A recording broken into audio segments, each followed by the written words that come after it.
Bible tells you that the stone that the builders rejected has now become the capstone. Builders are Masons. Freemasons are the world's largest membership organisation. Freemasons are the secret government of this world. They are the world's largest trade union. And the proof of that is that their symbols, which are all satanic and pertain to flying saucers, would you believe it, are all over every establishment of authority and business in the entire world, in every single country. You will find the winged disc, the horn disc and the pyramid. Everywhere. Opposing armies, they have the same symbols. Opposing governments, they have the same symbols. So you could have a government, for instance, which uses the triangle and the half dome and the X, which is a flying saucer symbol. And then you'll find that the terrorist organisation also has the same symbol, which basically means it's run by the same people. Look at the world wars. Take London, for instance. Trafalgar Square. All around it was bombed, but Trafalgar Square wasn't touched, nor was Buckingham Palace. All around St Paul's Cathedral, everything was bombed, but St Paul's Cathedral wasn't touched. It was a miracle. It was a miracle. No, it flipping well wasn't. It was contrived. They do not bomb their monuments because their monuments are about wing discs, horn discs and pyramids. Even if you can't work it out, that's what it is. And these have all been put there by the Great Whore. Freemasonry. It's their symbols that's on there. If it's their symbols, it means it belongs to them. They put it there. Masons are builders. There's no argument about that. The stone that the builders rejected, Jesus Christ, has now become the capstone. So, there. God promised us that the great whore of Babylon will fall. That day is now fast approaching as people are waking up and realising what is going on.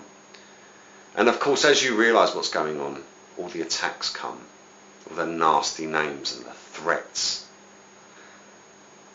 If what I've told you wasn't true, there wouldn't be any nasty names and threats now, would there? No, because you just say, well, these people, they're all nuts. What, all of us? We're all nuts? Huh? We can all see this satanic Freemason symbolism on everything, on products, buildings, governments, emblems, logos, you name it. And we're mad because we can see them. Those days are over. Nah, people who can see them aren't mad. It's the people who put them there that are mad. Because a whore is insane, because she is demon possessed. And the great whore of Babylon is demon possessed. Says so in the book of Revelation. You have become a haunt for evil spirits. For those who are now waking up and understanding who this great whore is and are taking steps and action against her, I applaud you. God will bless you, and one day we will all join together as one body and we will destroy her, and she will never rise again. Just like the Bible says, repay her double, my children. And no official of my administration, whether his rank is high or low, civilian or military, should interpret my words here tonight as an excuse to censor the news, to stifle dissent, to cover up our mistakes, or to withhold from the press and the public the facts they deserve to know. For we are opposed around the world by a monolithic and ruthless conspiracy that relies primarily on covert means for expanding its sphere of influence, on infiltration instead of invasion, on subversion instead of elections, on intimidation instead of free choice, on guerrillas by night instead of armies by day. It is a system which has conscripted vast human and material resources into the building of a tightly knit, highly efficient machine that combines military, diplomatic, intelligence, economic, scientific, and political operations. Its preparations are concealed, not published.